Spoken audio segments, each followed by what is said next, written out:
Hi, I'm John Gatt. I'm here for HardOCP TV. I'm here to interview Euclideon, a small company made up of just 9 people in sunny Brisbane, Australia. They recently released a demo video to give their fans a 1-year update. The video received almost 2 million hits in the first 4 days and soon became the most popular video on YouTube for the entire month. It is also the 4th most discussed topic in gaming on YouTube of all time. The other 3 are Xbox versus PlayStation, Xbox versus PlayStation, and Xbox versus PlayStation versus Wii.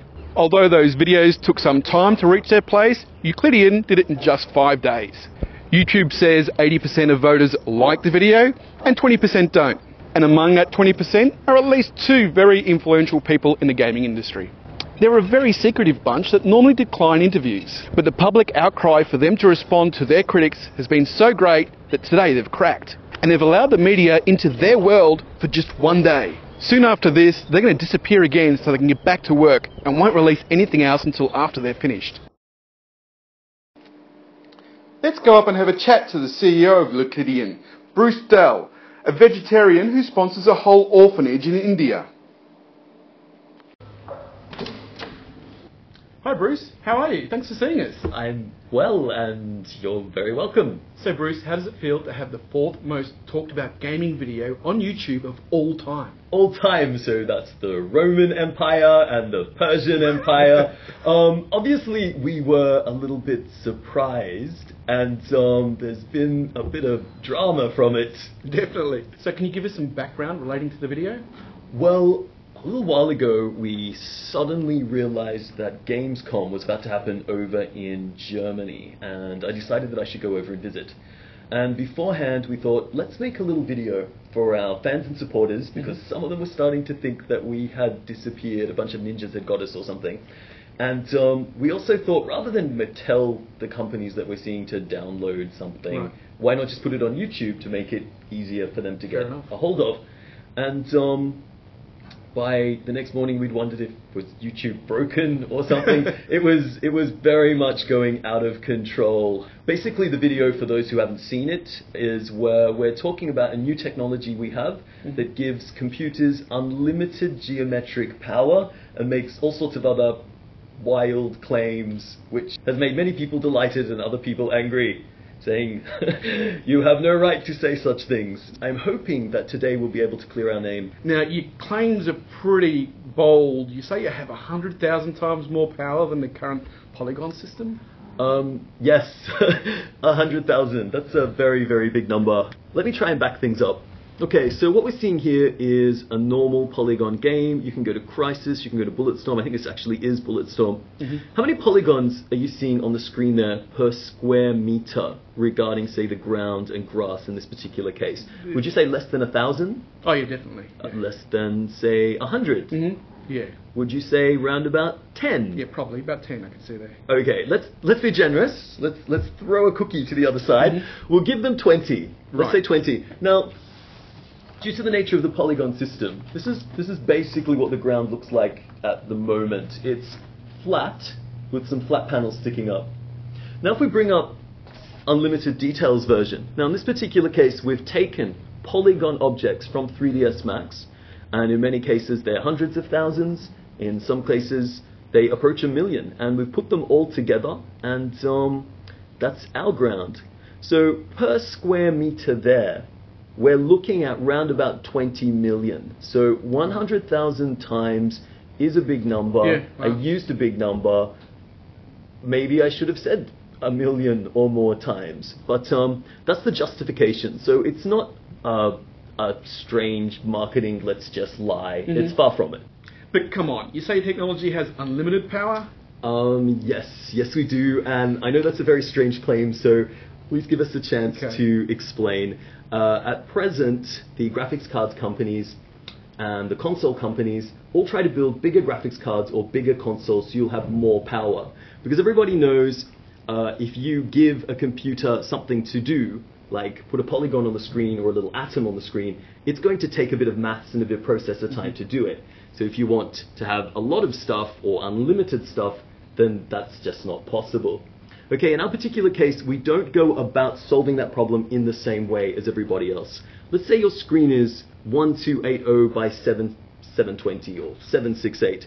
then what we do is we have a search algorithm, and it goes out and it grabs exactly one atom for every pixel on the screen. Right. So if you do it that way, you end up being able to have unlimited geometry, as we show, but we're not being wasteful in how we present it on the screen. Okay.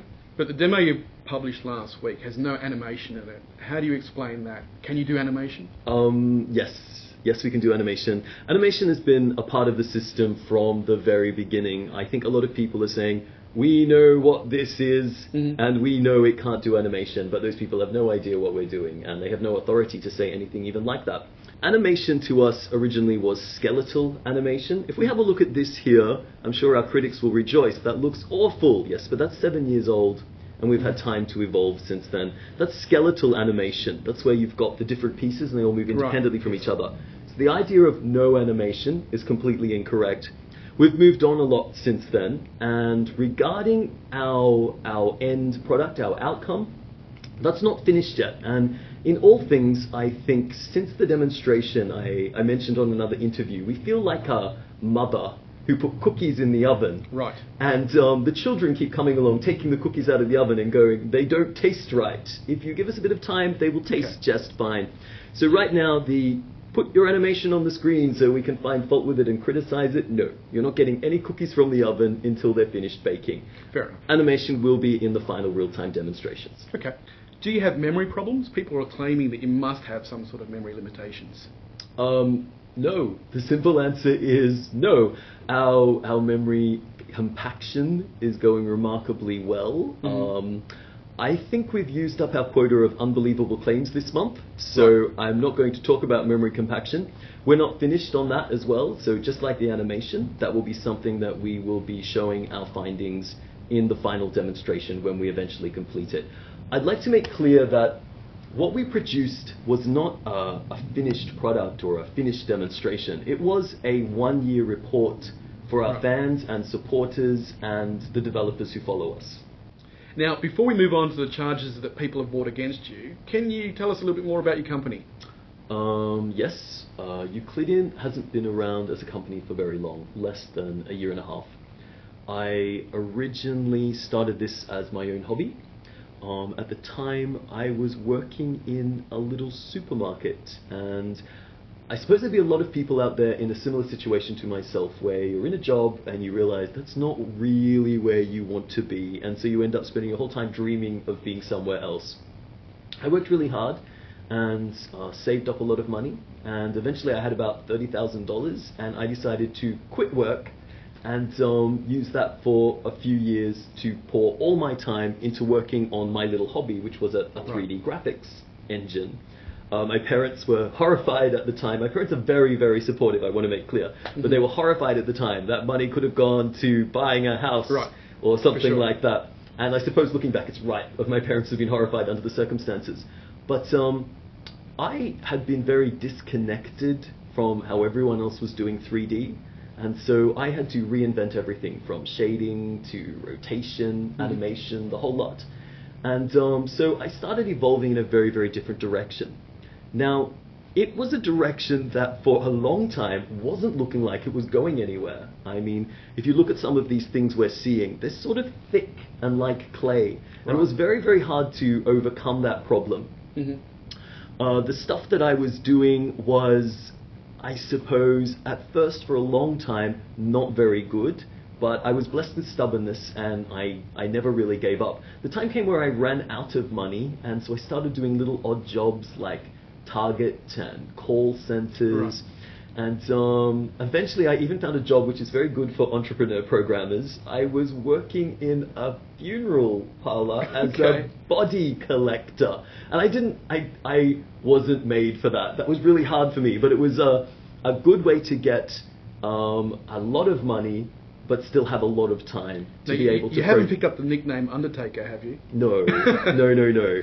And eventually it reached the point where I'd solved some major barriers, and it wasn't looking like big, thick, nasty clay anymore. Now it was thin and precise. It was looking a lot better, and it was running a lot faster. I took it to some companies. Now, the website Kotaku said that you had somebody knock you back? We have no idea who that is. Kotaku says someone who doesn't want to be named had me go to his company for investment. They had a look at the technology and they concluded that it wasn't very good. Only two companies in Australia that I actually went to for investment was, first of all, Oren. I went there.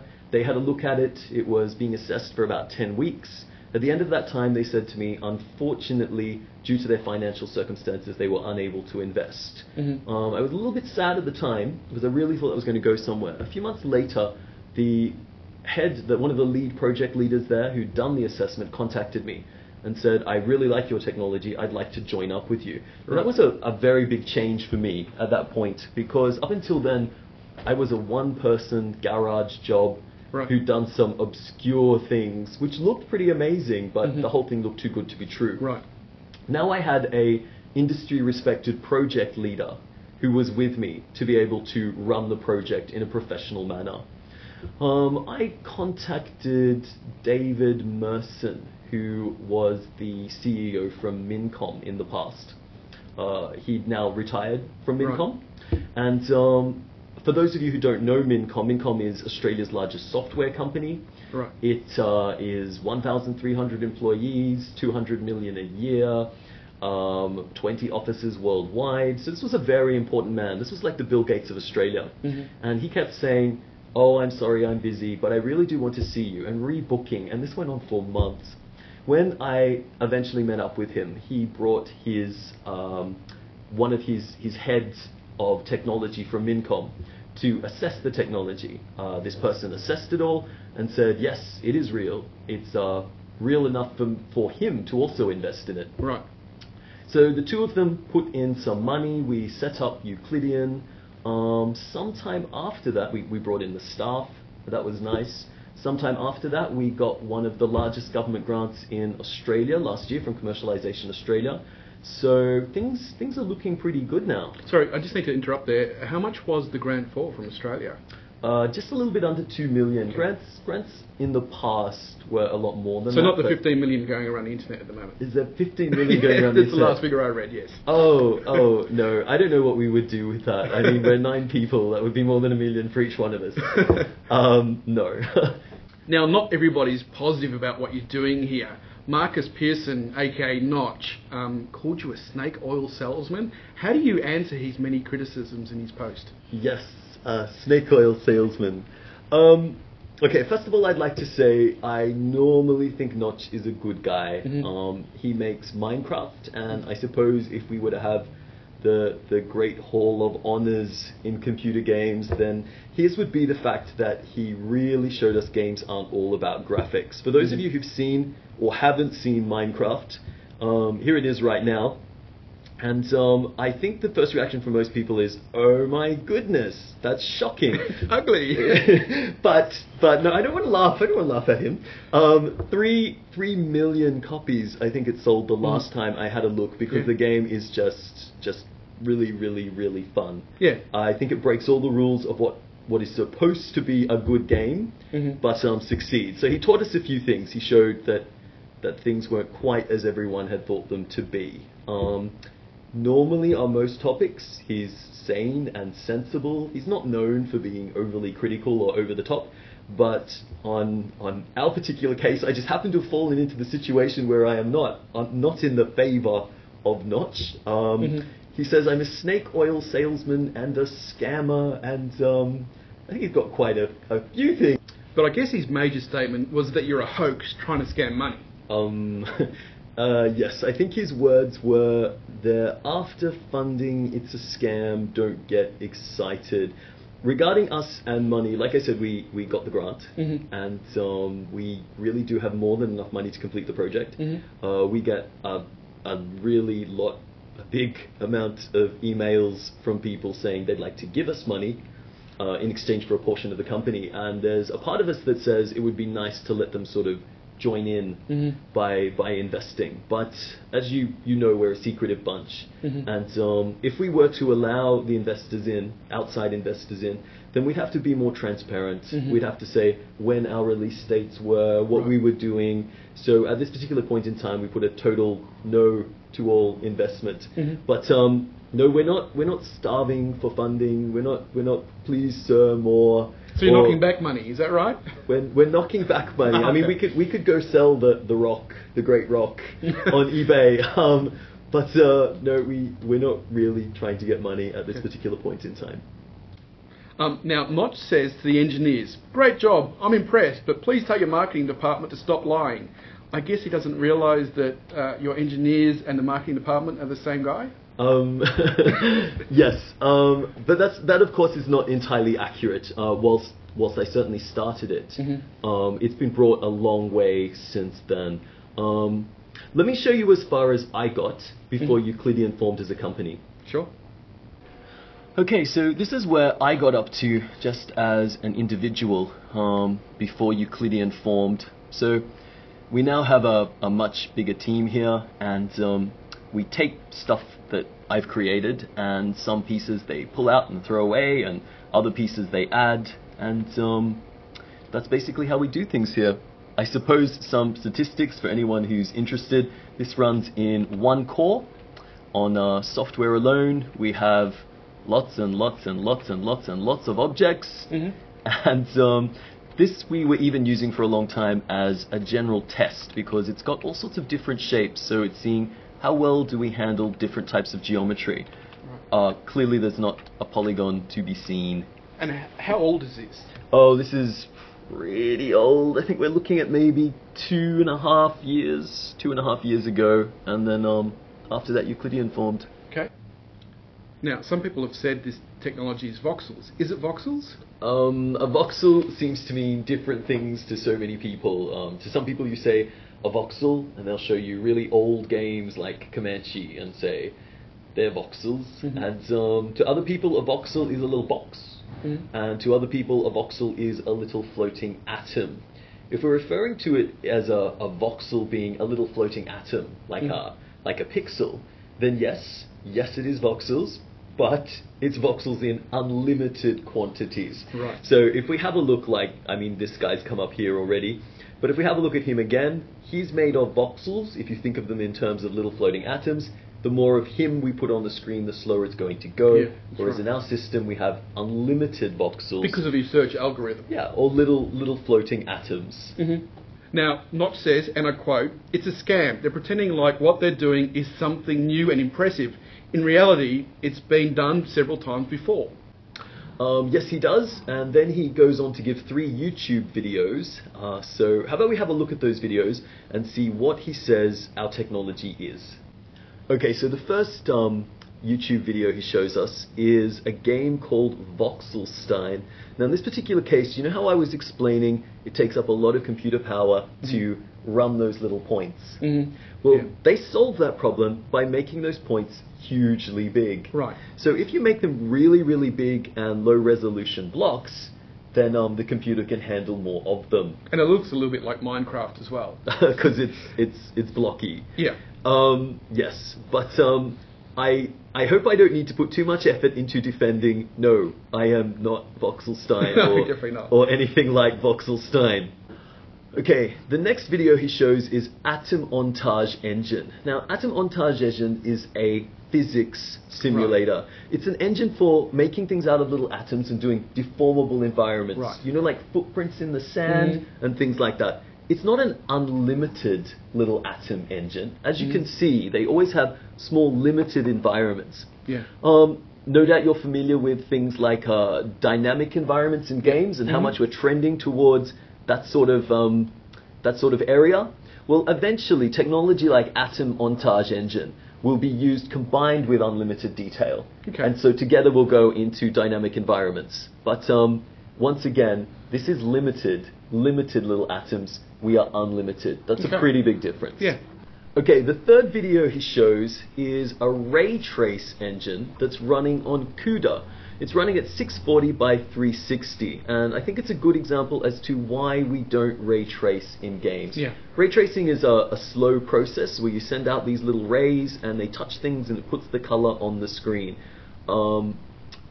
We're not ray tracing, we have no rays, we're nothing like ray tracing. I hope you can see the difference. Yeah, definitely. I mean, that's nowhere near as attractive as what you guys are producing. Definitely a lot blockier as well. Well, it runs on the GPU. Mhm. It's a GPU thing, whereas, and we will eventually take advantage of the GPU. I mean, we're greedy and there's plenty of power in it. Mhm. But at this particular point in time, all the stuff we're doing in software alone. So we have a much, much, much faster system. Okay.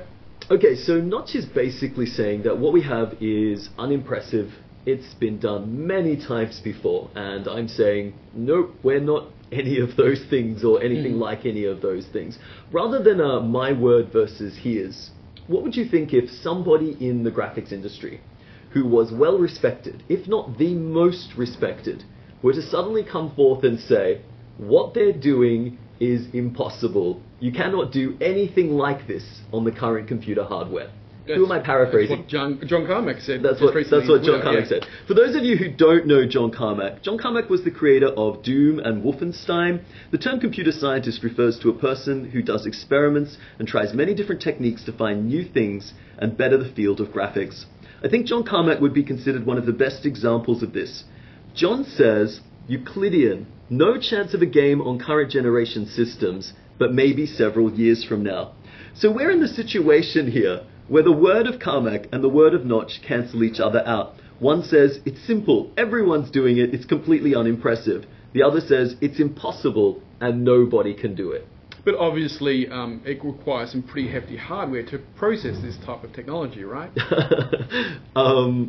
Obviously, you know, for you to even say that is just nice towards us. You already know we're running it on software. We're not using the graphics card. We will be using the graphic card in the future. We're greedy. There's plenty of power on the graphics card.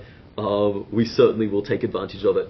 But at this particular point in time, a search algorithm grabbing only one atom for every pixel on the screen does not take up very much CPU power. Now, the best way to answer John Carmack's queries or statement would be to show us real-time demos. You haven't done that as yet, and you did say that we'd have a chance to look at real-time demos. Do you still want to do that, or is it something you want to back away from? No, you'll find out all our secrets. Yes. Of course you can see real-time demonstrations. Okay, let's go. Okay, so here we have a gaming laptop. It's an Intel Core i7, 2 gig. Okay.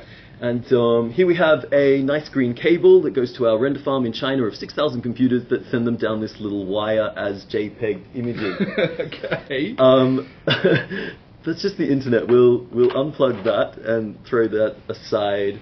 Okay, so what you're seeing here is a real-time example. I am pressing the key, and there we go. We're running at 15 to 25 frames a second. This is in pretty smooth. This is in real time, and considering the fact that we're running millions, trillions, 21 trillion and big number polygons. Yeah, but running is this a pre-recorded demo though, or is it? No, you're actually seeing real time. No, I'm having fun with you. Here, of course, you can take the controller and just press P when we're in a place you want to stop. Where's a nice place? Do you want to stop here? Okay. Okay, so you know how to drive? Yeah, I don't so crash into the elephants. Oh, you don't drive like that. Hold down. Okay, twirl around. Come back. Turn to the side. Okay, so fly around. Wait a second. Let's go up to the tree. Do you want me to drive? Let's drive. I want to have a look. Wait. You're not getting to drive. So when you zoom out using the key, you can actually even see. Know we had keys. You can see. Well, I'm a natural keyboard gamer, so you can see how big this place is. So I just wanted to get an idea of how big the area was that I was looking at here before I started exploring. So then I can just get the controller here and zoom around. Now I'm going really slow here for some reason. Can I drive? Yeah, you drive. Show us around. I made it. I get to drive. Okay, you get to drive. No, we made it here. Okay, so over here we have. This is running really fast. It's a massive area to be running so fast. I mean, if this was SimCity, I mean, even on the most powerful... Well, a lot of people keep saying The Sims needs unlimited detail. Yeah. Not that Sims has got anything to do with SimCity. I'm showing my ignorance. Sorry girls, I like your games too. So bad. My sister plays The Sims. I tell her to leave her life of sim, to go now and sim no more. Okay, so here's our tree. We know the tree. And who else have we got? The cactus. Mm-hmm. You all know the cactus. You've seen the cactus. He was the hybrid of stuff that was twirling around. And over here, I like the palm trees. What am I doing? I'm going to get the camera in really close and get a good look at this screen, because in all honesty, maybe the demo didn't show us enough of this. I'm blown away by what you're showing us here. Okay, so here's the palm tree. It's all nice. And it's made of lots and lots and lots of polygons. Okay, so I suppose some statistics. This one's only on a laptop, so we're doing 1024 by 768, but please don't judge us too harshly. Mm-hmm. We are running like 21 trillion polygons, and we haven't touched the graphics card. That's a lie, actually. We need to use the graphics card for the final bitmap, like the final picture being put on the screen. Mm-hmm. But that could have been any graphics card from 1994 or earlier. Right. It doesn't take much to stick something on a screen.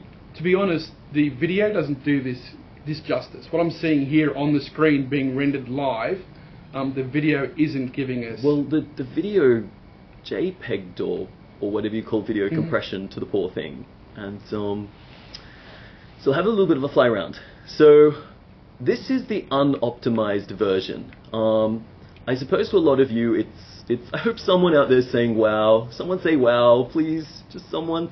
And oh, where are we? How long? I mean, this is a massive area. I mean, yes, you repeated a lot of stuff, you know, through there. Obviously, rocks and all that, because you need a team of 500 people, you know, working around the clock for 6 years to produce enough content. No, I mean, that wouldn't be good advertising. They don't work for 6 years.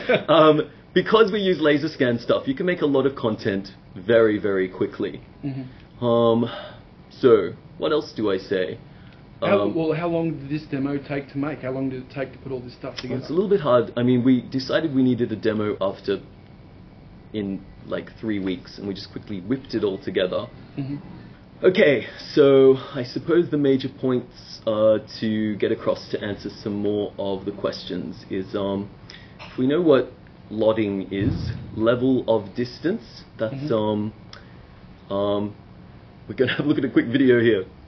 Okay, so this is levels of distance. Do you see how in games they build things at different sizes from different levels? If you don't have unlimited polygons, and the next best thing to do is just rebuild the things at different sizes. So one far away will only use up 10 polygons, one up close will use up hundreds of polygons. Okay, so moving back to the demonstration. Okay, this is a test that some people have asked to be done. As we slowly move away from the elephant, does the elephant, like that tree we just saw, suddenly jump? Does he suddenly level of distance? Does he suddenly change? No. It's exactly the same. No, he doesn't. He's getting pretty small now. I think he's pretty much gone. You can't see him because it's too far away. So it's not a trick like building the objects numerous times. It really does just keep track of sorting the points and grabbing only the ones we need. And that system of doing things is fast. Very, very fast. Because you only have to grab one little item for every pixel. In all honesty, I was expecting you to have a much more powerful system to be able to run this. I mean, the detail I'm seeing here is far, far beyond anything I've seen in any MMO or open world type environment. There are questions, what are we going to do with all the extra speed if we, or when we, start using the graphics card, and the fact that this isn't optimized. I mean, we would be conservative to say we can squeeze 3 times more speed out of this. And the simple answer is resolution. We're going to just go up to much higher resolutions than we're used to seeing at the moment. Okay, now, although I know better, some people have accused you of using tessellation in this demonstration. No, tessellation has only just come out. I'm sure there's probably some games out there that use it. I'm not familiar with any of them. It's a new system which is pretty graphics card intensive. We're not really using the graphics card. This doesn't even look like tessellation. I mean, if we have a look at what tessellation is, I find most people out there don't really know what tessellation is. So here on this picture, you can see the very bumpy maps. That's what tessellation is. It means when you get close enough to the polygons, they've got information about how high they are, and that information is used to break up into little polygons and create these bumps. So it's a little bit like, did you ever own one of these? Do you know what these things are? Yep. You like put your hand underneath, like the Han Solo frozen in carbonite thing. Okay, tessellation is like this. It's a bumpy map with height information. It can't do everything. Like, say for example we wanted to do this grass. We don't just make 3D graphics here, people. If we were to make this grass, then you've got sort of a problem with the hole, the gap. Right. It's not just a bumpy map. So tessellation isn't a cure-all. So no, we're certainly not using tessellation. If you have a look at our stuff, which is real geometry versus tessellation bumpy map, there's a big difference. Yeah. Now, I must admit, the video just does not do this demonstration justice. The level of detail far exceeds not only what I've seen in the video, but anything I've ever seen in any game before. Well, please remember that we're not finished yet, so, there's still a lot more to come. Wow. She is just amazing. I'm sorry, the depth and the beauty of that, it's just amazing. We are mesmerized by her beauty. And we have moldy water. But anyway, how about we actually go meet the team that made it? We better give some credit to the other staff. Sounds good. Hello, my name is John. I do data compaction. I take atoms and I smash them with a sledgehammer until they submit to me. Hi, I'm Simon and I do polygon conversion. Hi, I'm Dave. I do low-level optimizations, and my wife runs flowershop.com.au for all your flower needs. Hi, I'm Brendan. I work on tools. Go away, I'm busy. Okay, so this is Eden, and his job is to go throughout the entire internet, hunting down every polygon character he can find, and then he blows them to bits. Our plan is eventually we will destroy every polygon in the world, and you'll all be forced to use our little atomy things. G'day, so I work on the main engine system, and in particular I've been working on the shadowing system, so the shadows that you see in the demonstration, that's what I've put in. Hi, I'm Ross. I'm working here at Euclideon as well, doing market research work and also some 3D graphics capture from the real world as well. Let me introduce you to our marketing department. This is Polygon Puppy. He does a fantastic job at explaining to people what polygons are. I think Elephant, you already know. He markets us from a financial perspective.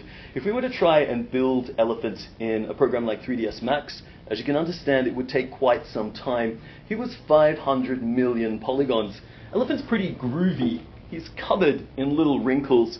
If we were to make bump maps for that, or try to make tessellation height maps, there'd be a lot of work going over the whole body of the elephant, filling it all in. However, because we now have enough geometry to run objects directly imported from the real world, he only took 15 minutes to scan straight from a statue. In the future, I think for artwork, that means that a lot of artists will go back to more traditional mediums, like literally working with clay or sand or carving things and then scanning them in. Okay, so here we have strange fabrics and leaves and rocks and levitating sticks. Surely this be the domain of witches! Hi, I'm Anthony, Euclidion's resident lazy artist. I say lazy because a lot of my work isn't creating artwork from scratch. I go out with my trusty bucket and I find things like our favourite rock. As you see around the room, it's full of various objects that have been found, and these have all been imported into our software in the first demo. Okay. I could literally spend hours exploring this place. I mean, you don't even understand the amount of detail that's in here, the amount of different objects that we've found so far. Well, the other day I found a piece of bark, a really, really nice piece of bark, and I wish I could show him to you. There we go. He obviously wasn't that uncommon. Assuming that's the same piece of bark. Okay, so this is like ripped straight off a gum tree, and you've scanned it in, and we just stole it from the forest. Wait, sorry, you didn't rip it off the gum tree, did you? It fell on the ground. Rip it off a gum tree. We let the gum tree give it to us. In that shot there, this 15, 20 different items that I can see. I mean, yes, there is things that's repeated, but I mean, there's 1, 2, Well, 3, that's 4 because- different leaves I can see in that little section there. Well, it doesn't take long to grab this stuff and import it in. So in the future, you're going to see a lot more stuff imported. And you're not only scanning the actual shape of the item, you're scanning its textures, its Everything. look, everything. I mean, Everything. those statues are just amazing. The leaves we've looked at. I'm going into forbidden places. So Your first demo needs to be this particular world. You know, you as a little character walking around exploring this place. this is in between It is amazing. the bricks. Hello, ladies. And yeah, lots of All the stuff. different rocks, and I think I've seen some of those rocks in real life.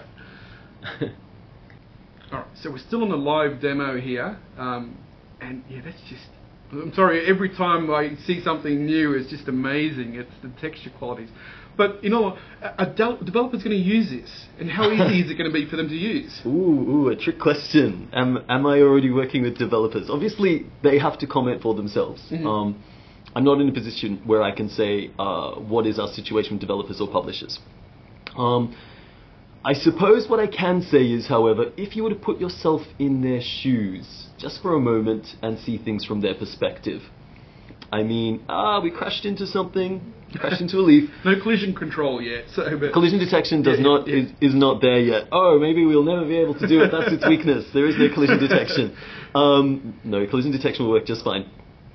Regarding developers, I mean, if you put yourself in their shoes, consider things first of all from a graphical perspective. Can you get more real than actually importing from the real world? Yeah, I mean, as I said, I've played a lot of MMO games, and we're, you know, open world environments, and I've never seen anything like this. And I've been impressed when I've looked down at especially, you know, like the Heaven benchmark and other benchmarks out there which go over the top as far as graphics detail is concerned. Yeah. And this far exceeds that. Well, those are all GPU. We haven't gone there yet. So you're not even really touching the GPU. We haven't touched it. We'll go there. What about things like Xboxes and PlayStations? Is this type of technology going to be ported over to those platforms? Well, actually, regarding the Xbox and the PlayStation, no, I'm not going to answer any of those questions.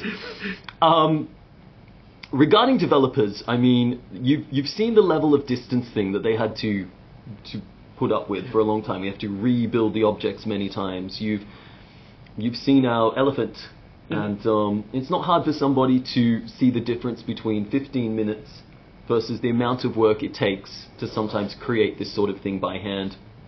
So, in terms of graphics, I think we get a tick there. I hope you agree. In terms of saving time and money to produce the game, as far as artists go.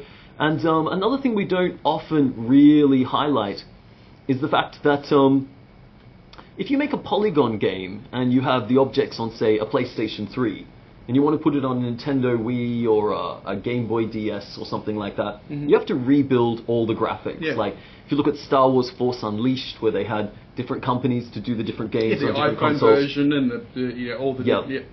Whereas these are polygons. I mean, people seem to be thinking polygons versus atoms. No, these are polygons turned into atoms. So we've made it easy for the industry. There's very little change. It's now just like working with unlimited polygons. But the major advantage, among other major advantages, is the fact that just like a bitmap image, you need only press a button and everything's going to scale to the size of whatever console or platform you're on.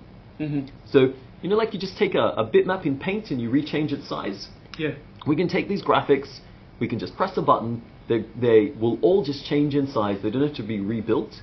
So from a developer perspective, you have to ask the question, if we end up in the situation where we have got it in numerous platforms, and you make one game, you press a button, and it comes out on all those numerous platforms, or you make one game using conventional unconverted polygons, and you're stuck on the platform you made that for, then that's a pretty big difference in sales. Yeah, definitely. I'm sorry, the elephant blows me away every time I see it. It's just... You're not paying attention to me anymore, are you? I'm sorry. Yeah, blah, blah, blah, the elephant. I know we've discussed this before, and so things like bump mapping and shadows and lightning, that's all coming in the near future, right? We're already got a lot of that stuff already working.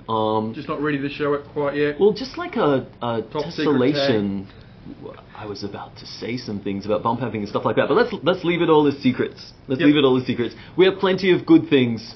I think we're a good company. Do you think we're a good company? Yeah, I mean, I've been. We're not a bad company. We're a good company, and we will bring out good things. Excellent.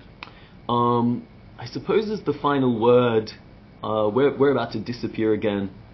That's what we do. That is our way. We have a lot of hard work to do, and we're a little company. And we don't like to show things until they're finished because, you know, there's a lot of people out there who don't like us. I don't know why. We're just trying to make graphics. Yeah. No, we're just trying to make good graphics. Be nice to us. But there's a lot of people who don't like us. And it suits our purposes to disappear again. Okay. Like we disappeared for the last year. Put your head down, bum up, work, and get this finished. Because in all honesty, I want to play my next MMOs or open world environment games based on this engine. It's just... It's so immersive, it's unbelievable. Yes. And I know that when we disappear, we'll get fan mail. They're criticizing you. They're throwing stones at you. Rush to your defense. But I think that's the way we work. We'll disappear now. People can criticize. They can enjoy their feeling of power while it lasts. And we'll come out with real-time demos when we're ready. When we're ready. It won't be too long. It won't be too long. We're well aware the clock is ticking now. That's a good motto. When it's ready, you'll get to play with it. Awesome.